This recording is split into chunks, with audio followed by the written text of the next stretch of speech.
듣기만 해도 내공이 쌓이는 방송 2시간 철학의 돌풀입니다. 네, 안녕하세요. 반갑습니다. 이번 주에도 역시 E.H. 카의 역사란 무엇인가를 계속 같이 공부해 보도록 하겠습니다. 165쪽이고요. 5장 진보로서의 역사입니다. 역사를 해석하려는 열망은 너무도 뿌리 깊은 것이어서 만일 우리가 과거에 대하여 무엇인가 건설적인 견해를 가지고 있지 않으면 신비주의나 냉소주의에 빠지게 된다. 나는 신비주의란 역사의 의미를 역사 밖의 어딘가에서, 즉 신학이나 내세론의 영역에서 찾을 수 있다는 견해를 뜻하리라고 생각한다. 냉소주의란 역사에는 아무런 의미도 없다는, 혹은 유효하기도 하면서 동시에 쓸모없기도 한 수많은 의미들이 있다는, 혹은 우리가 마음대로 골라잡아 부여한 의미만이 있다는 견해를 뜻하는데, 그 보기들에 관해서는 내가 몇 차례 인용한 적이 있다. 이들이 오늘날 아마 가장 인기 있는 두 가지 역사관일 것이다. 그러나 나는 서슴지 않고 그 두 가지 모두를 거부하겠다. 그러면 우리에게 과거에 대한 무엇인가 건설적인 견해라는 이상하긴 하지만 시사적인 문구가 남게 된다. 네, 여기서 신비주의와 냉소주의가 나오죠. 신비주의란 역사의 의미를 역사 밖의 어딘가에서 찾는 거. 그러니까 신학이나 내세론 같은, 신학이라는 거, 신은 역사 밖에 있으니까요. 역사 밖의 신에게서 의미를 찾고, 그리고 어떤 영적인 영역에서 역사의 의미를 찾는 거, 이런 게 신비주의라는 거죠. 그래서 어쨌든 밖에서 찾으면 안 됩니다. 안에서 찾아야겠죠. 역사 안에서 역사의 의미를 찾아야 된다는 거죠. 어떤 초월적인 존재를 끌어오거나 영적인 존재를 끌어오면 안 된다. 그럼 설득력이 없겠죠. 객관적이지가 않죠. 왜냐하면 신을 믿는 사람도 있지만 믿지 않는 사람도 있으니까요. 이거는 뭐 어떤 분야를 가든 마찬가지입니다. 역사의 의미는 역사 안에서 찾아야 되고, 또 뭐가 있을까요? 소설을 읽을 때 소설의 의미는 소설 안에서 찾아야겠죠. 영화를 볼 때 영화의 의미는 영화 안에서 찾아야겠죠. 밖에서 찾는 순간 객관성이 결여된다. 뭔가 권위를 자꾸 끌어오게 된다. 어쨌든 무엇을 하든 안에서 찾는 게 맞습니다. 역사 밖에서 무슨 의미를 찾을 수는 없어요. 냉소주의란 역사에는 아무런 의미도 없다.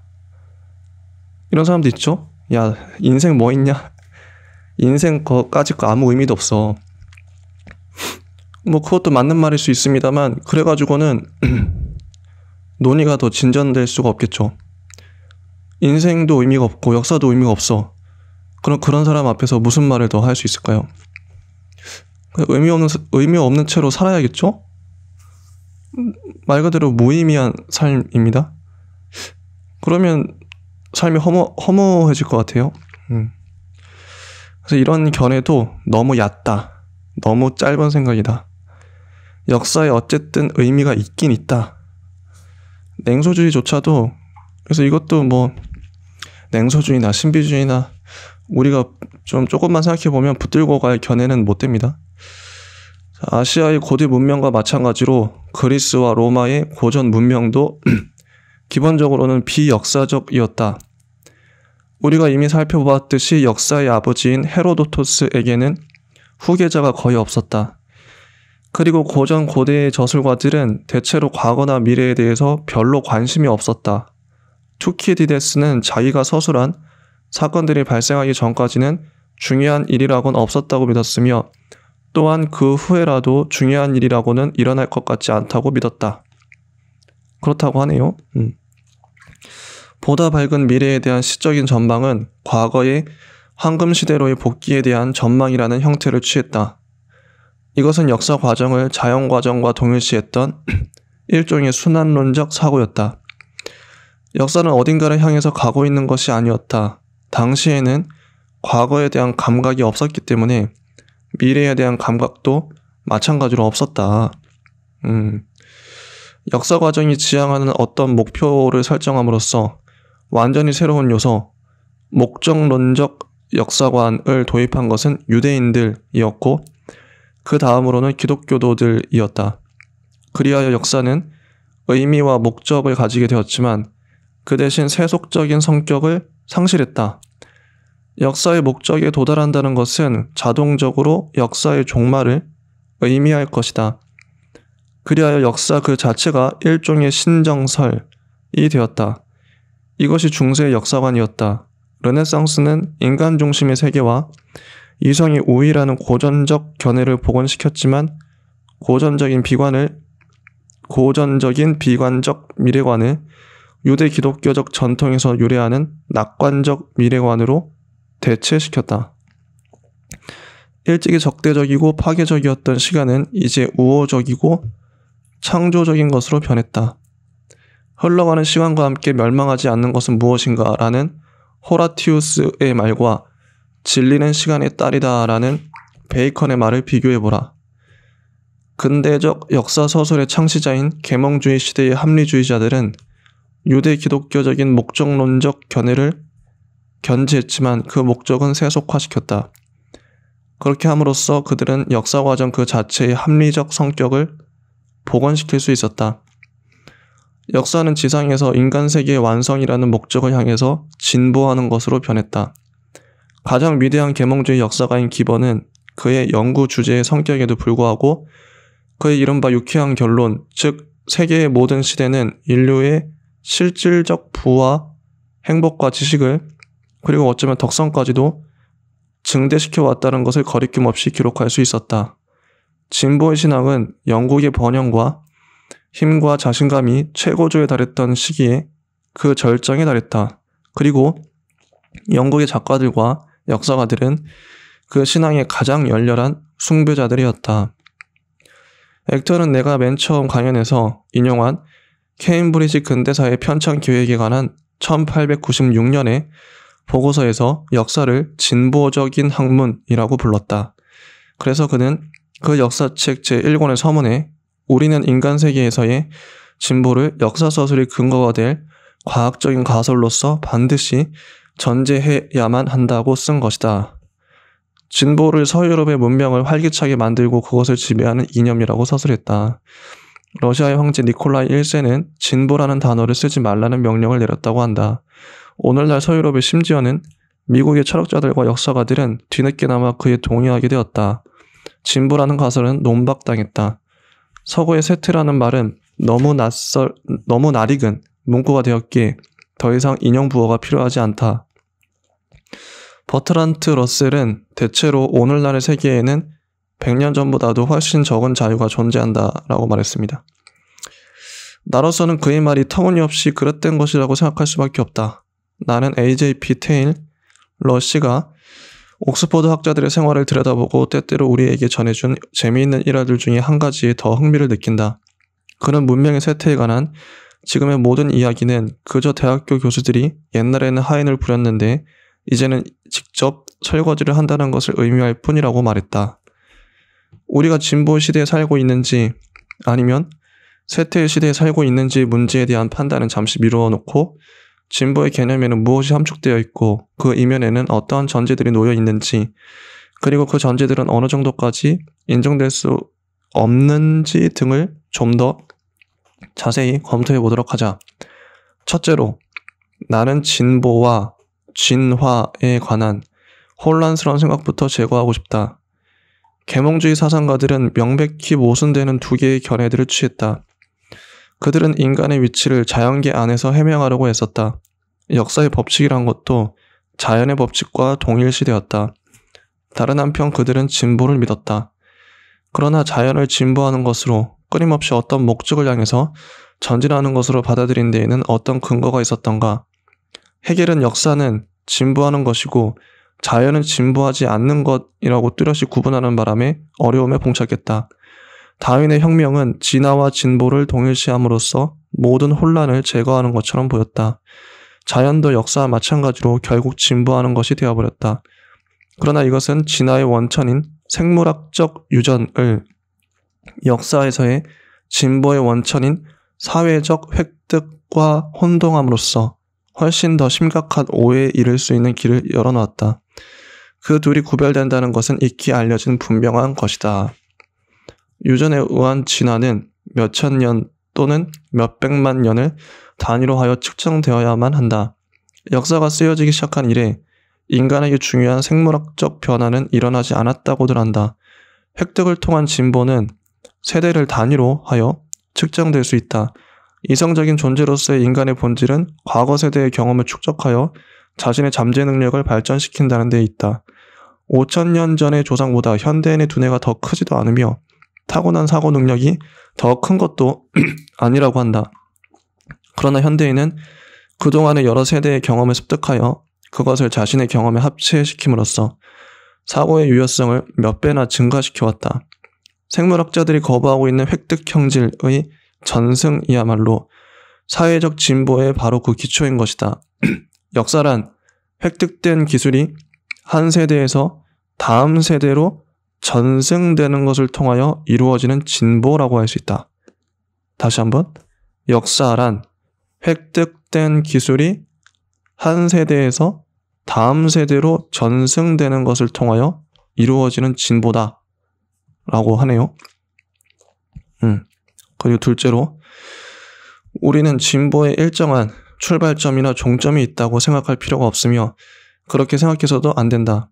문명은 결코 어떤 발명품이 아니라 아마도 때때로 발생했을 극적인 비약이 수반된 무한히 점진적 발전의 과정이었다. 우리는 진보가 또는 문명이 언제 시작되었는지 문제로 고민할 필요가 없다. 이보다 더 심각한 오해를 초래한 것은 진보에 일정한 종점이 있다는 가설이었다. 헤겔이 프로이센 군주국가에서 진보의 종점을 찾은 것 때문에 비난받아온 것은 정당했다. 역사의 종점을 가정하는 것은 역사가보다는 신학자에게나 더 어울릴 법한 종말론의 냄새를 풍기며 역사의 밖에 목표를 두는 오류로 되돌아가는 것이다. 정해져 있는 종점이란 것은 확실히 사람들의 마음을 끌어당긴다. 만일 역사가가 진보라는 가설을 지키려고 한다면 그는 기꺼이 진보라는 것을 계속되는 여러 시대의 요구사항과 조건에 의해서 각 시대만의 특정한 내용이 채워지는 과정으로 간주해야만 하리라고 생각된다. 역사는 진보의 기록이며 진보적 학문이라고 액턴이 말했다고 해요.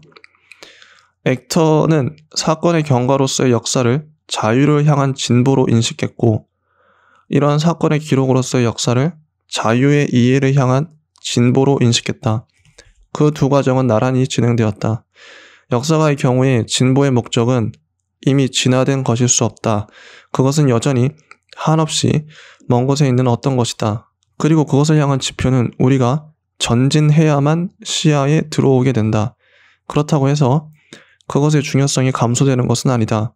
나침반은 소중할 뿐만 아니라 참으로 필수적인 길라잡이이다. 그러나 그것이 도로지도인 것은 아니다. 역사의 내용은 우리가 역사를 경험해야만 현실화될 수 있다. 나의 세 번째 논점은 분별이 있는 사람이라면 그 누구도 역정과 일탈과 중단 없이 곧장 일직선으로 전진한 그런 종류의 진보를 결코 믿지 않았다는 것. 따라서 가장 급격한 역전조차도 반드시 그 믿음에 치명타를 가하지 않는다는 것이다. 진보의 시기뿐만 아니라 퇴보의 시기도 분명히 존재한다. 게다가 퇴보 이후의 전진이 똑같은 지점에서 혹은 똑같은 길을 따라서 다시 시작될 것이라고 가정하는 것은 경솔한 생각일 것이다.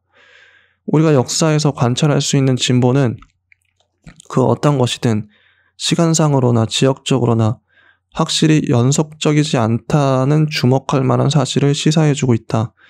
실제로 만일 내가 역사의 법칙을 정식화하는 일에 몰두할 경우 내가 만들게 될 법칙은 어느 한 시대의 문명을 전진시키는 일에서 지도적인 역할을 수행하는 집단 혹은 계급, 민족, 대륙, 문명이라고 불러도 상관없을 다음 시대에도 그와 똑같은 역할을 할 것 같지 않다는 것을 보여주는 그런 법칙이 될 터인데 그렇게 될 수밖에 없는 온당한 이유는 그 집단이 전 시대의 전통, 이해관계, 이데올로기 등에 너무 깊게 물든 나머지 다음 시대의 요구와 조건들에 부응할 수 없을 것이기 때문이다.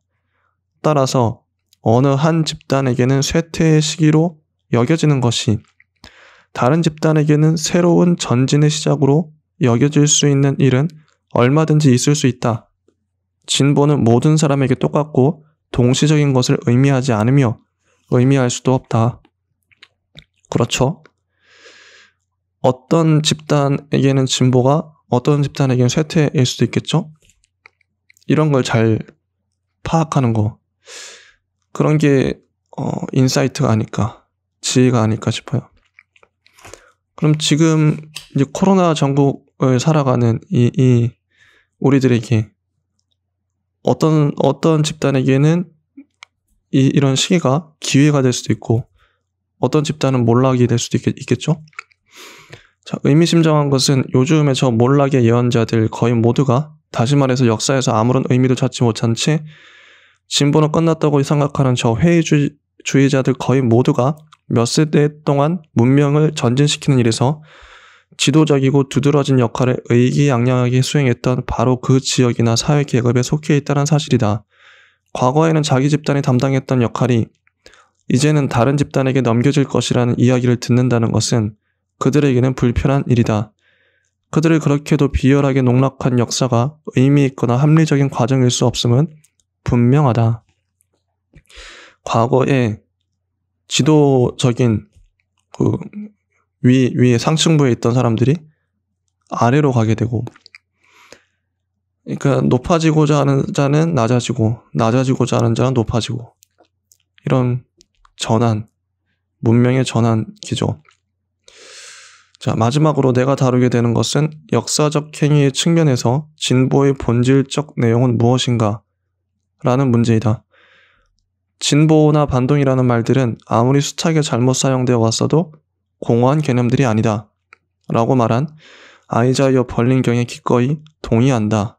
인간이 선조들의 경험을 통해서 반드시 이익을 얻는 것은 아니지만 이익을 얻을 수 있다는 것은, 그리고 역사에서의 진보는 자연에서의 진화와 달리 획득된 자산의 전승에 의존한다는 것은 역사의 한 전제이다. 그 자산에는 물질적 재산과 자신의 환경을 정복하고 변형하고 이용할 수 있는 능력, 이 두 가지가 모두 포함된다. 사실상 이 두 가지 요소들은 서로 밀접하게 연관되어 있으며 서로에게 작용한다. 오늘날 물질적 자원과 과학적 지식의 축적에서 진보가 이루어지고 있다는 사실에, 또한 기술적 의미에서 환경에 대한 지배력의 진보가 이루어지고 있다는 사실에 의문을 제기할 사람은 거의 없다고 생각한다.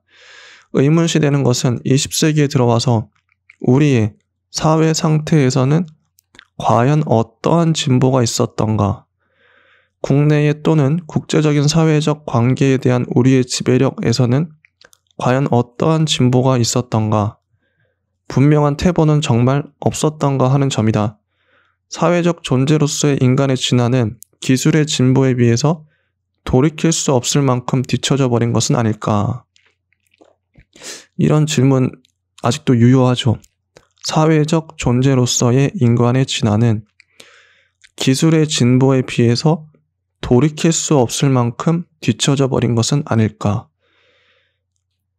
좋은 질문입니다. 기술은 확실히 진보했죠.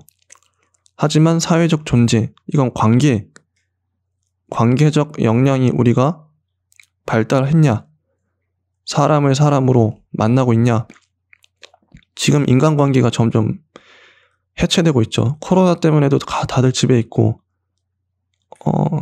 예전에는 공동체, 이런 것들 되게 중요시 여겼고, 다른 사람과 이제 손잡고 뭔가 이제 해보는 것들이 좋았는데, 요즘엔 다 그냥 따로따로, 가족도 핵가족화되고, 각계전투 하고 있죠, 다들. 그러면 사회적 존재로서의 인간은 퇴보했다. 기술은 진보하는데, 이거 심각한 문제입니다. 정말 심각한 문제죠. 공동체를 복원해야 되는데, 마을을 되살려야 되고, 사람과의 관계가 정말 중요한데 말이죠. 앞으로도 큰 사회 문제가 될 것 같아요. 역사에는 수많은 전환점들이 있었고, 그때마다 어느 한 집단이나 세계의 어느 한 지역이 차지하고 있던 지도적 역할과 주도권은 다른 집단이나 다른 지역으로 이동했다. 근대 국가가 발흥하고 힘의 중심이 지중해에서 서유럽으로 이동한 시기, 프랑스 혁명이 일어난 시기 등은 근대에서 찾아볼 수 있는 그 뚜렷한 사례들이었다. 그런 시기에는 언제나 격렬한 동요와 권력 투쟁의 시간이 존재한다. 예전의 권위는 약화되고 예전의 지표는 사라진다.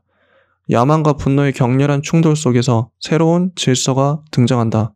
내가 말하고자 하는 것은 우리가 지금 이와 같은 시대를 지나고 있다는 사실이다. 사회 조직의 문제에 대한 우리의 이해 또는 그 이해에 근거하여 사회를 조직하려는 우리의 선의가 퇴보했다고 말하는 것은 전혀 사실이 아니라고 나는 생각한다. 정말이진 않은 그것들이 크게 증대해 왔다고 감히 말하겠다. 이분은 되게 좀 긍정적이에요. 이 책이 1961년인가?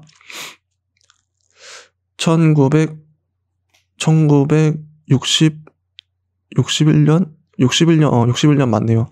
61년에 쓰여졌으니 그때 당시 예전에는 이런 식으로 벌을 수도 있겠죠.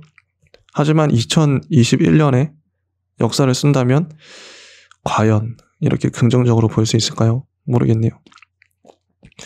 진보에 대한 신념은 자동적이거나 필연적인 과정에 대한 신념을 의미하는 것이 아니라 인간의 잠재력의 부단한 발전에 대한 신념을 의미한다.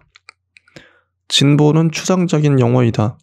그리고 인류가 추구하는 그 구체적 목적들은 그때그때마다 역사 과정에서 생겨나는 것이지 역사의 밖에 있는 어떤 원천에서 생겨나는 것이 아니다.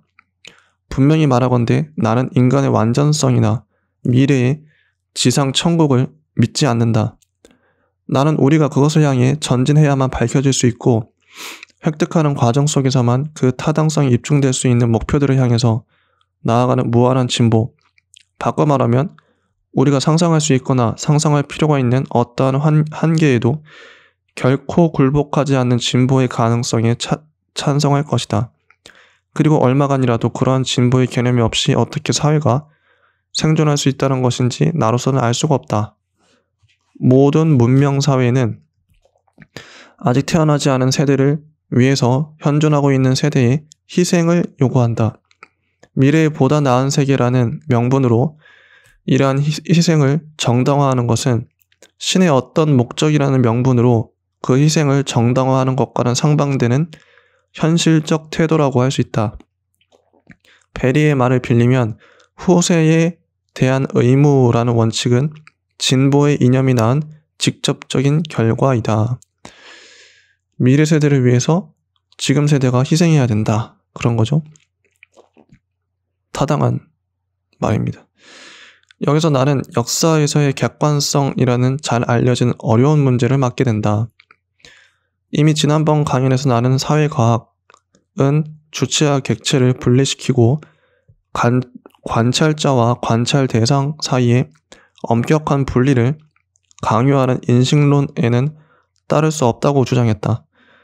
우리에게는 그들 사이의 상호 연관과 상호작용의 복잡한 과정을 올바르게 다룰 수 있는 새로운 모델이 필요하다. 역사의 사실들은 순수하게 객관적일 수 없는데 왜냐하면 그것들은 역사가가 부여하는 의미에 의해서만 역사의 사실이 되기 때문이다. 역사에서의 객관성은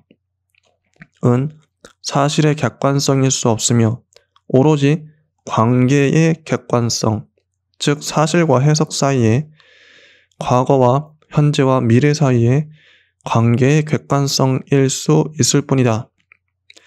나는 역사의 바깥에 역사로부터 독립된 어떤 절대적 가치 기준을 세워놓고서 역사적 사건을 평가하려는 시도를 비역사적인 것이라고 거부했는데 그 이유들을 다시 끄집어낼 필요는 없을 것이다.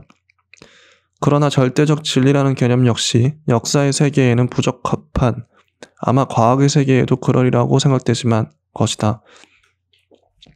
가령 선배들 중에 누군가의 의견에 이의를 제기하는 역사가는 보통 그 의견이 절대적으로 오류라고 비난하는 것이 아니라 부적절하다거나 일방적이라거나 오해받기 쉬운 것이라고, 또는 나중에 증거에 의해서 진부하게 되거나 상관없게 된 관점의 산물이라고 비난할 것이다. 러시아 혁명이 니콜라이 2세의 어리석음이나 레닌의 천재성 때문에 일어났다고 말하는 것은 전적으로 부적절한 것이다. 그렇지만 그것이 절대적으로 오류라고 말할 수는 없다. 역사가는 이런 종류의 절대적인 것들은 다루지 않는다.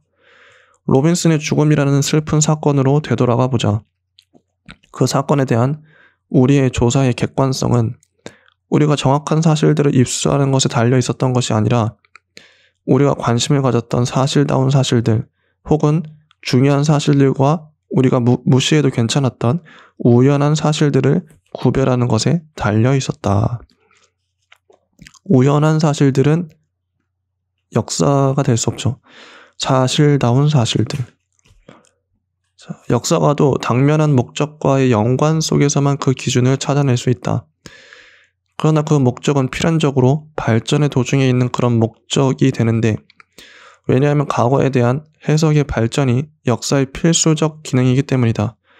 변화는 언제나 고정불변의 어떤 것에 의해서 설명되어야만 한다는 전통적 가설은 역사가의 경험과는 상반된다.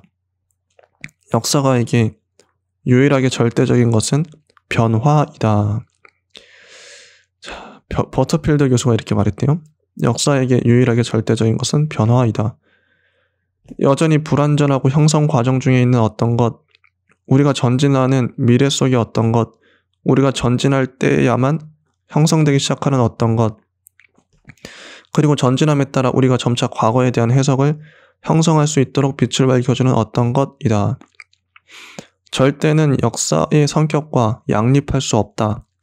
그러나 우리의 기준은 과거에 대한 우리의 해석이라는 측면에서는 절대적인 것이다. 그것은 이 해석도 저 해석과 마찬가지로 훌륭하다는, 혹은 어떤 해석이든 그것에만 해당되는 시간과 장소에서 보면 모두가 진리라는 상대주의적인 견해를 거부하는 동시에 과거에 대한 우리의 해석을 궁극적으로 판가름해줄 시금석을 제공한다. 이러한 역사의 방향 감각만이 우리가 과거의 사건을 정리하고 해석하는 것, 이것은 역사가의 임무이다를 가능하게 해주며, 미래의 전망을 갖고서 현재의 인간 에너지를 분출시키고 조직하는 것, 이것은 정치가, 경제학자, 사회개혁가의 임무이다를 가능하게 해준다. 우리의 방향 감각, 즉 과거에 대한 우리의 해석은 우리가 전진함에 따라 끊임없이 수정되고 발전할 수밖에 없다.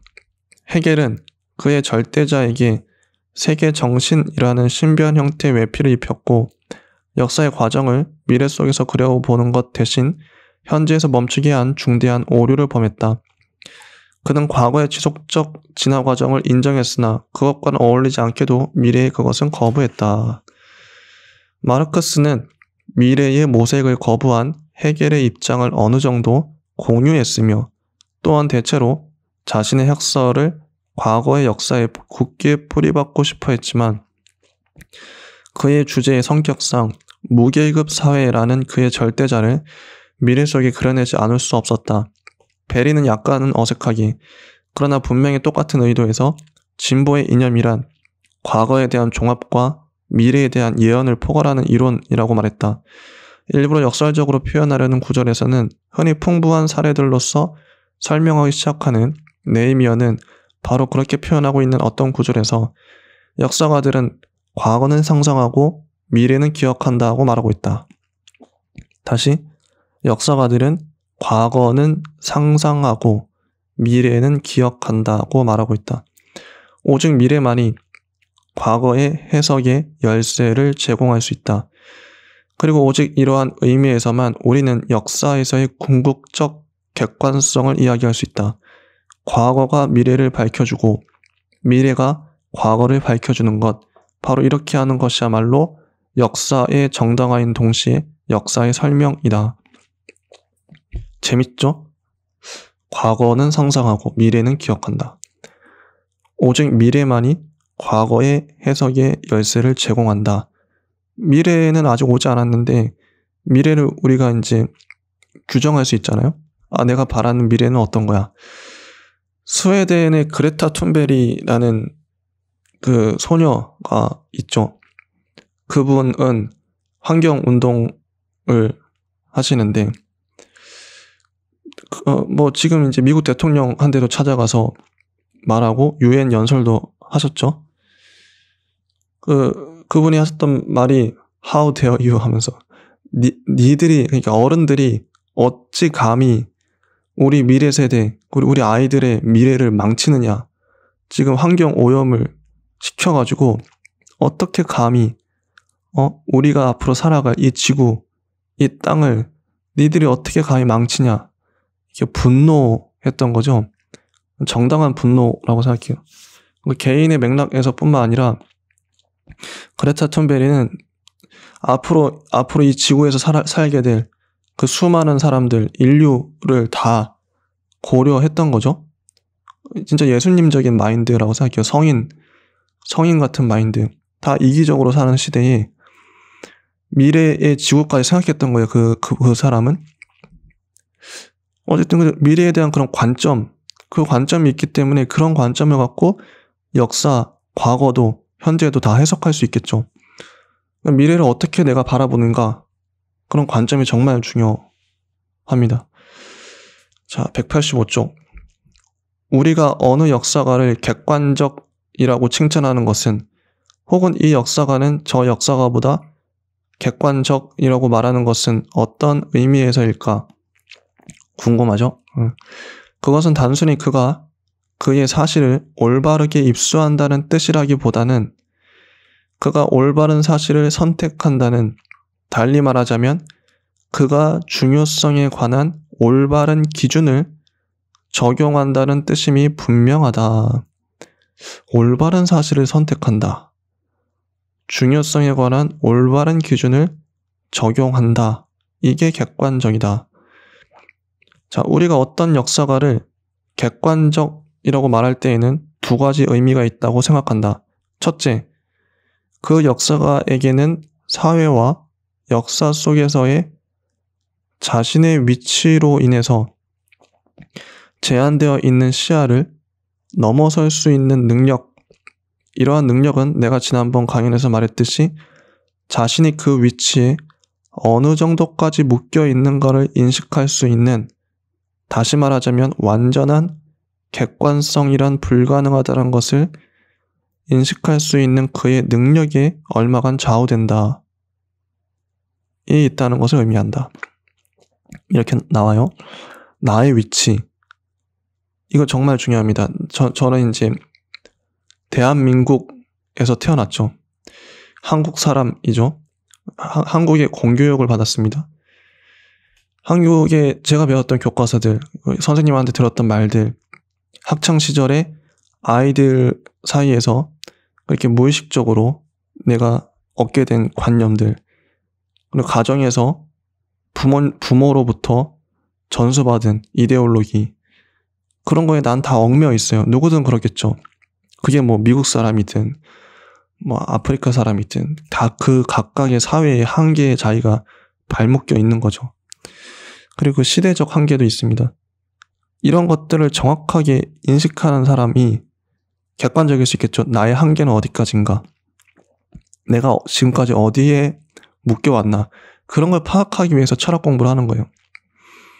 내가 지금까지 어떤 것들에 발목 잡혀왔나? 그건 이제 성경에서는 이렇게 표현하죠. 귀신. 어떤 영. 귀신이 그냥 공포영화에 나오는 그런 거 말고 영이 있다는 거예요. 자, 돈을 지나치게 벌고 싶다. 그건 돈의 영에 사로잡힌 거죠. 기독교적으로 말하면. 영적으로 말하는 거예요. 다 통합니다. 영적인 거나 뭐 철학적인 거나 이성이나 영성이나 감성이나 다 통하는 거죠. 큰 맥락에서 보면. 자, 돈의 영에 사로잡혀 있는 사람. 이건 철학적으로 말하면 돈의 이데올로기, 자본주의 이데올로기에 사로잡혀 있는 사람. 똑같은 말이에요.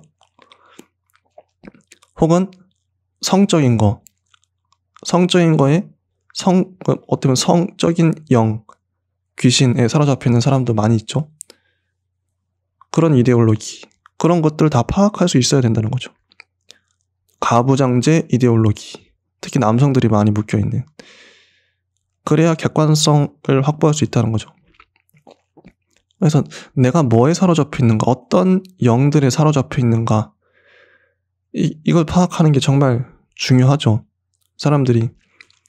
자, 둘째로 그 역사가에게는 자신의 시야를 미래에 투사할 수 있는 능력이 있고, 그런 만큼 그는 자신이 처해 있는 바로 그 위치에 전적으로 속박된 사고방식을 가진 역사가들보다 과거에 대해서 더 심원하고 더 지속적으로 통찰할 수 있는 능력이 있다는 것을 의미한다. 오늘날 완전한 역사의 성취 가능성에 대한 액턴의 확신을 답습하려는 역사가는 없다. 완전한 게 어디 있겠습니까? 그러나 일부의 역사가들은 다른 역사가들보다 더 지속적이고 더 완전하며 더 객관적 역사를 쓰고 있다. 이들은 과거에 대한 그리고 미래에 대한 장기적 전망이라고 부를 수 있는 것을 가진 역사가들이다.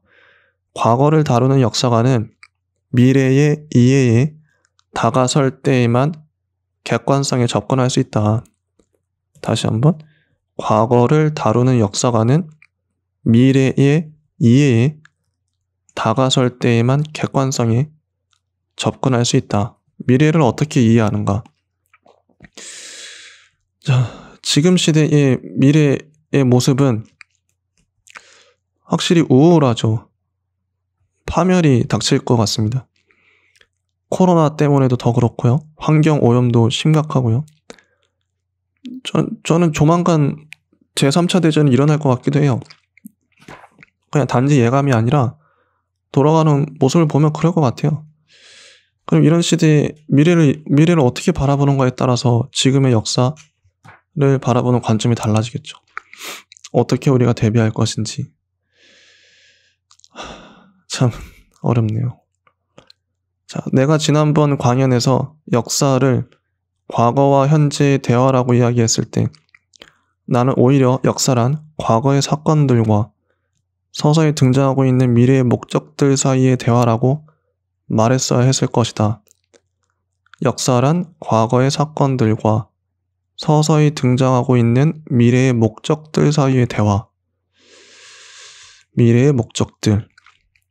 지금 우리가 어떤 목적을 갖고 살아가는지, 환경을 살려야겠죠. 지구를 살려야 되고, 공동체를 복원해야 되고, 그런 목적들이 있겠죠. 평화, 생명 평화라고 생각해요. 저는 간단히 말해서 가장 중요한 지금 시대의 21세기의 가장 절실한 가치가 뭐냐 묻는다면 생명과 평화입니다. 생명을 생명답게 보존하고 살리고 평화롭게 사는 거, 전쟁 안 일으키고 무기 같은 거 안 만들고 서로 다투지 않고 모든 사람들이, 모든 국가가 평화롭게 사는 거, 이거만큼 절실하고 중요한 가치가 있습니까 지금? 생명 평화입니다. 역사가의 과거에 대한 해석, 중요한 것과 적절한 것에 대한 선택은 새로운 목표들이 서서히 출현함에 따라서 발전하게 된다. 가장 단순한 예를 들면 입헌적인 자유와 정치적 권리의 제도화가 중심적 목표라고 생각되던 동안 역사가는 입헌적 정치적 측면에서 과거를 해석했다. 경제적 사회적 목적이 입헌적 정치적 목적을 대체하기 시작했을 때 역사가들은 과거에 대한 경제적 사회적 해석에 착수했다. 예전의 해석은 거부되는 것은 아니지만 새로운 해석에 포함되며 또한 대체된다. 역사 서술은 그 자체가 진보적이라고 할 수 있는 사건들의 어떤 경로에 대하여 끊임없이 확장되고 깊어지는 통찰력을 제공하려고 한다는 의미에서 하나의 진보적 학문이다.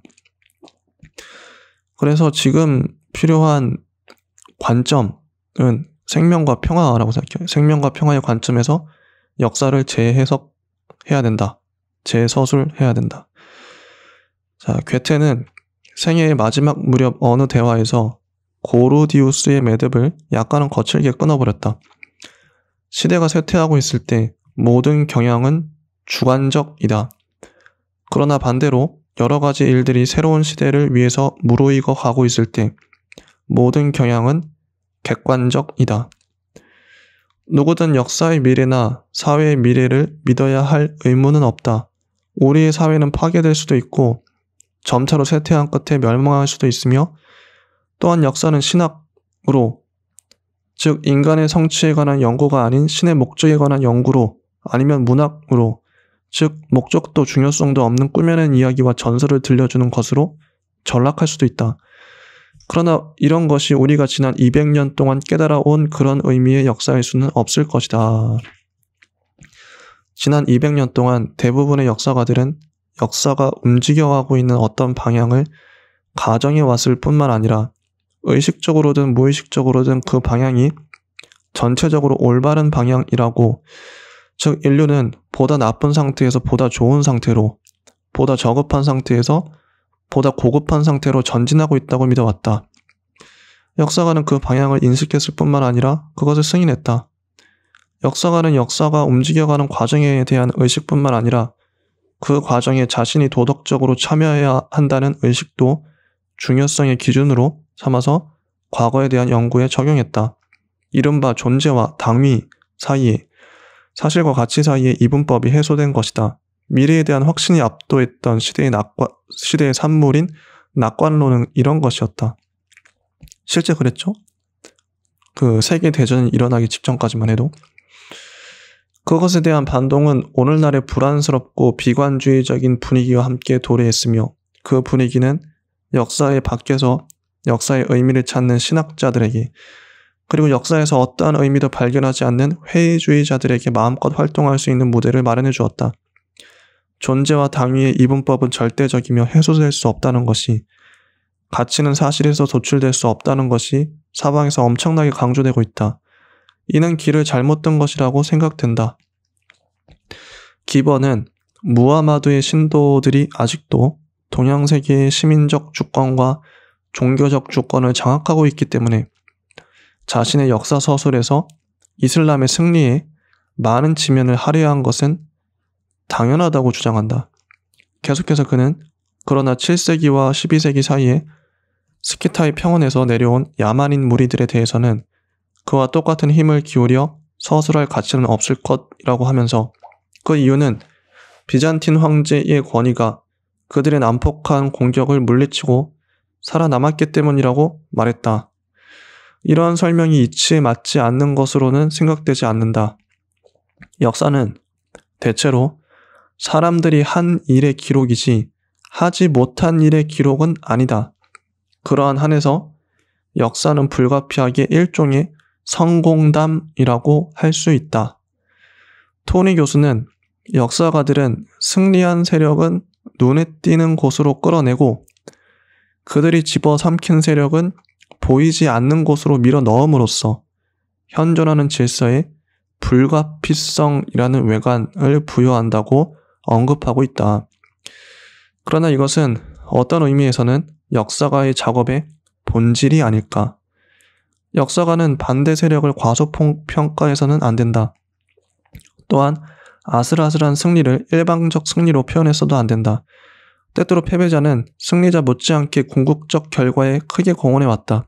이런 일들은 어느 역사가나 잘 알고 있는 교훈이다. 그러나 대체로 역사가는 승리했건 패배했건 무엇인가를 성취한 사람들에게 관심을 가진다. 나는 크리켓의 역사에 관해서는 전문적인 지식이 없다. 그러나 그 역사책은 아마 한 점도 못 올렸거나 실격당한 사람들의 이름이 아니라 수백 점을 기록한 사람들의 이름으로 장식되어 있을 것이다.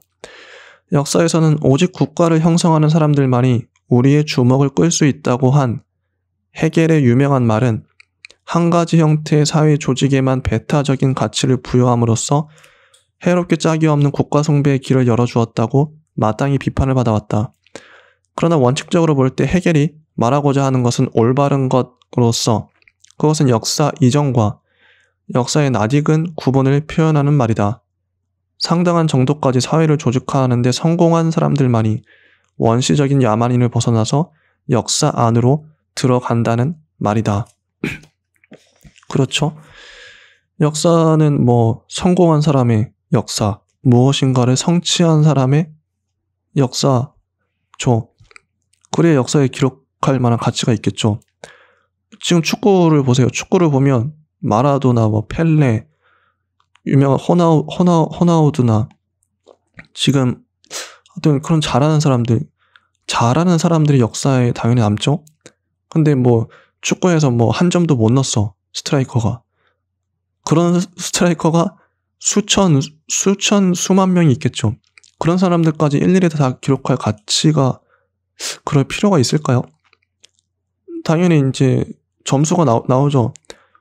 올해 이 팀이 가장 많이 이겼다. 그럼 1등 팀이 역사에 기록되겠죠?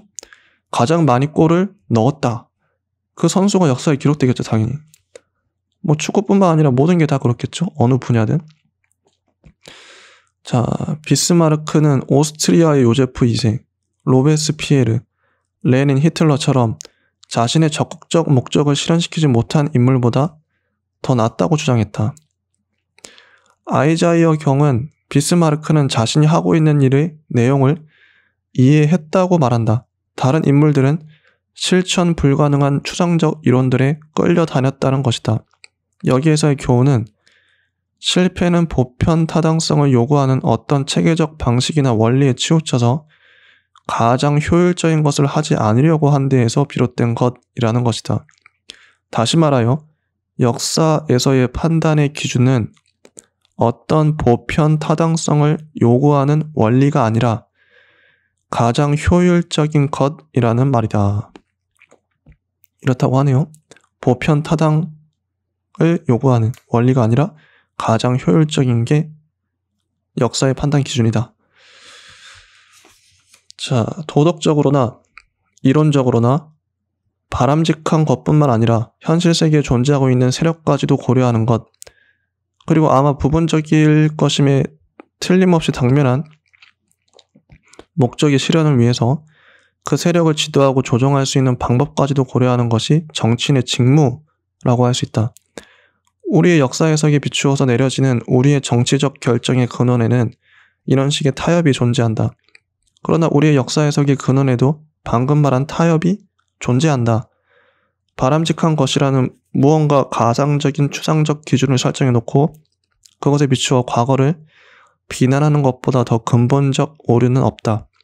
불쾌한 의미를 가지게 된 성공이라는 말 대신 반드시 가장 효율적인 것이라는 중립적인 말을 사용하도록 하자. 여기서 말한 가장 효율적인 것은 영어로 that which works best라고 해요. best죠, best. 가장 효율적인 것. 역사에는 의미심장한 실패들이 없지 않다. 역사에는 내가 지체된 성공, delayed achievement라고 부른 것도 존재한다. 이거 중요하죠. 지체된 성공. 오늘날의 명백한 실패도 내일의 성공에 중요하게 기여할 수 있는 것이다. 예언자들이 시대에 앞서 태어나듯이 말이다. 사실상 이러한 기준이 고정적이고 보편적이라고 생각되는 어떤 원리라는 기준보다 유리한 점 중에 하나는 우리가 앞으로 발생한 사건들에 비추어 판단을 미루거나 수정할 수 있게 한다는 점이다.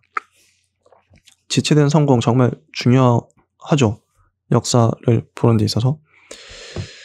자, 결국에 가서 그 재앙이 발생한 것은 어떤 보이지 않는 결함이 제국의 구조 속에 존재했기 때문일까? 이건 독일에 대한 얘기입니다.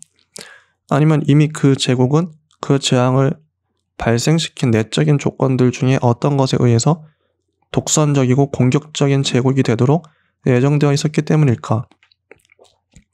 아니면 제국이 창건되었을 때 유럽이나 세계의 무대에는 이미 빈틈이 없었고 기존 열강들의 팽창 경향도 이미 대단히 강해서 팽창하고자 하는 또 다른 열강의 출현만으로도 대대적 충돌이 야기되어 그 체제 전체가 파멸에 빠질 만했기 때문일까? 이런 질문을 던지는 거죠. 내가 말하고 싶은 점은 1880년대의 역사가보다는 1920년대의 역사가가 1920년대의 역사가보다는 오늘날의 역사가가 객관적 판단에 더 근접해 있다는 것이다. 아마 2000년의 역사가는 훨씬 더 근접해 있을 것이다. 그렇죠. 1961년 관점으로 본 거니까요. 시간이 흐를수록 더 객관화되겠죠. 어떤 사건에 대해서. 이것은 역사에서의 객관성이란 바로 지금 여기에 존재하는 어떤 고정불변의 판단 기준에 의존하거나 의존할 수 있는 것이 아니라 오직 미래에 남겨진 그리고 역사 과정이 전진함에 따라서 발전하게 되는 그러한 기준에 의존하거나 의존할 수 있는 것이라는 나의 명제를 설명해준다. 역사는 과거와 미래 사이에 일관된 연관성을 확립할 때에야만 의미와 객관성을 가지게 된다. 이제 눈길을 돌려 앞에서 말한 이른바 사실과 가치의 이분법이라는 문제를 살펴보자. 가치는 사실에서 나올 수 없다. 이 말은 부분적으로 진리이지만 부분적으로 오류이다. 얼마나 많은 가치들이 주변의 사실들에 의해서 형성되었는지를 깨닫기 위해서는 그저 어떤 시대 혹은 어떤 나라의 지배적 가치체계를 검토하기만 하면 된다. 지난번 강연에서 나는 자유, 평등, 정의 등과 같은 가치를 표현하는 단어의 역사적 내용이 변화한다는 것을 환기시켰다. 가령 도덕적 가치의 선전에 주력하고 있는 기관인 기독교 교회를 생각해보자. 원시 기독교의 가치와 중세 교황의 가치 또는 중세 교황의 가치와 19세기 프로테스탄트 교회의 가치를 비교해보라. 혹은 오늘날 스페인의 기독교 교회가 선전하는 가치와 미국의 기독교 교회가 선전하는 가치를 비교해보라. 가치에서 이러한 차이는 역사적 사실의 차이에서 비롯되는 것이다. 또는 지난 1세기 반 동안 노예제, 인종차별, 아동노동의 착취를 일반적으로 비도덕적이라고 생각하도록 만든 역사적 사실들을 생각해보라. 가치가 사실에서는 나올 수 없다는 주장은 아무래도 일방적이며 판단을 그르치게 하는 주장이다. 혹은 그 말을 뒤집어 보자. 사실들은 가치에서 나올 수 없다. 이것도 부분적으로는 진리이지만 역시 판단을 그르치게 할 수 있으며 그래서 수정이 필요하다. 우리가 사실을 알고자 할 때 우리가 제기하는 질문, 따라서 우리가 얻게 되는 대답을 유발시키는 것은 우리의 가치체계이다. 우리 주변의 사실에 대한 우리의 상은 우리의 가치에 의해서, 즉 우리가 사실에 접근할 때 이용하는 범주에 의해서 형성된다. 자, 범주 나오니까 칸트 생각나네요. 그리고 이러한 상은 우리가 고려해야만 하는 하나의 중요한 사실이다. 가치는 사실에 개입하여 그것의 필수적 부분이 된다. 우리의 가치는 우리가 인간으로서 구비하는 장치의 필수적 부분이다. 주변 환경에 적응할 수 있는 우리의 능력과 주변 환경을 우리에게 적응시킬 수 있는 능력, 즉 역사를 진보의 기록으로 만들어 온 저 주변 환경에 대한 지배력을 획득할 수 있는 능력은 바로 우리의 가치들을 통해서 마련된다. 인간과 환경의 투쟁을 과장하여 사실과 가치를 부당하게 대립시키거나 부당하게 분리시키지 말아야 한다. 역사에서의 진보는 사실과 가치의 상호 의존과 상호 작용을 통해서 성취된다. 객관적인 역사가란 이러한 상호 과정을 가장 깊이 통찰하는 역사가인 것이다. 사실과 가치의 상호 과정이죠. 사실과 가치에 관한 문제의 한 실마리를 제공하는 것은 우리가 일상적으로 사용하는 진리라는 단어의 용법이다. 사실의 세계와 가치의 세계 양쪽에 걸쳐있는, 그리고 그 양쪽의 요소들을 함께 포함하고 있는 단어가 진리입니다. 자, 어떤 언어든지 단순히 사실의 진술도 아니고 그렇다고 단순히 가치 판단도 아닌 그 두 가지 요소를 함께 포괄하는 진리라는 이 단어가 필요한 모양이다. 내가 지난주에 런던에 간 것은 하나의 사실일 것이다. 하지만 여러분은 보통 그것을 진리라고 부르지는 않는다. 그것에는 가치에 관한 내용이 전혀 없다. 다른 한편 미국의 건국의 아버지들이 독립선언문에서 모든 인간은 평등하게 태어났다는 자명한 진리를 언급했을 때 여러분은 그 말에는 사실에 관한 내용보다 가치에 관한 내용이 지배적이라고 생각할 수 있고, 그 때문에 하나의 진리로 간주될 수 있을 그 말의 권리를 거부할지도 모른다. 이 양극단 사이에 어딘가에 몰가치적인 사실들이라는 북극과 사실들로 전환하려고 끊임없이 애쓰는 가치 판단들이라는 남극, 이 사이에 어딘가에 역사적 진리의 영역이 놓여져 있다. 내가 첫 번째 강연에서 말했듯이 역사가는 사실과 해석, 사실과 가치 사이에서 균형을 잡는 사람이다. 그는 그것들을 분리시킬 수 없다.